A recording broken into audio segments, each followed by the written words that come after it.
making this up, but Virginia is arguing that teachers should expect to. As we sit here today on Sunday of the first week in school in Florida, there are over 7,000 teaching positions available. You wonder why. If the GOP, who is in charge of Virginia, and boards of ed throughout the United States are that complicit on saying, you should expect to get shot. Police officers can run away. But here I am. I'm going back into a classroom in January. And I, again, am being told that despite the fact that I want to do this, and I really do, in 2001, when Barry Gruno was shot, he was a teacher in Palm Beach County. He was killed by Nathaniel Brazil. They came on the news and they said, well, it was only a teacher shot. What they were trying to say is at least children weren't shot, but it kind of lets you know where we stand in the pecking order. And our state, the state of Florida, now has open carry, no registration, so people can wander around with guns everywhere.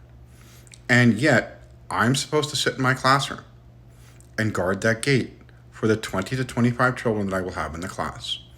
An average high school teacher has anywhere from 100 to 125 kids. They don't teach PE.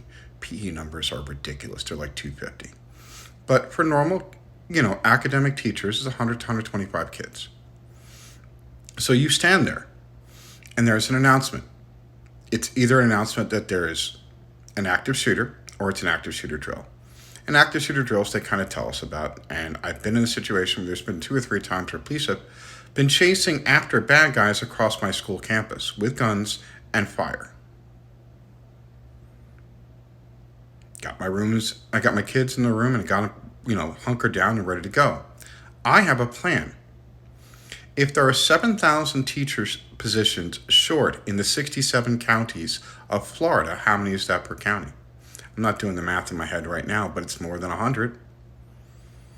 And how many of these people that are walking into a classroom as a substitute, if that is the day of days, if that is the D-Day for the gun assault on your school campus, and say 20% of the staff are substitute, how prepared are they for the defense of your child's classroom?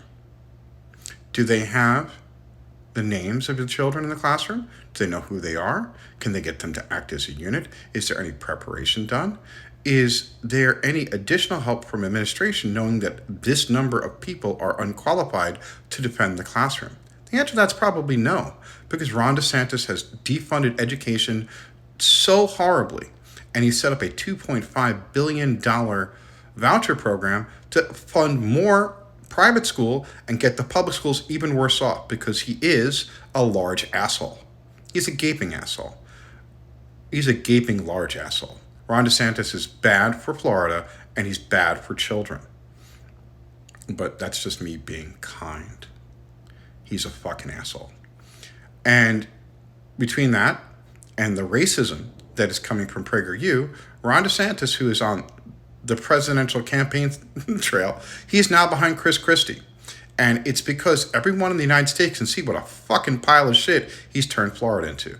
So remember, your children are in fucking danger, and Ron DeSantis is the fucking problem. And the number of fucking teachers that aren't there is because people have taken the teaching position for fucking granted for so fucking long. Yeah, remember how much fucking fun it was to educate your children during the pandemic and how much you fucking hated that? Well, we dealt with that every fucking day and we were quiet about it. And we educated your children. And we get to stand by the door and hope to not get killed. And if we get killed or injured, it's part of our job. Well, fuck you. Those brave fucking politicians aren't willing to stand in front of the guns.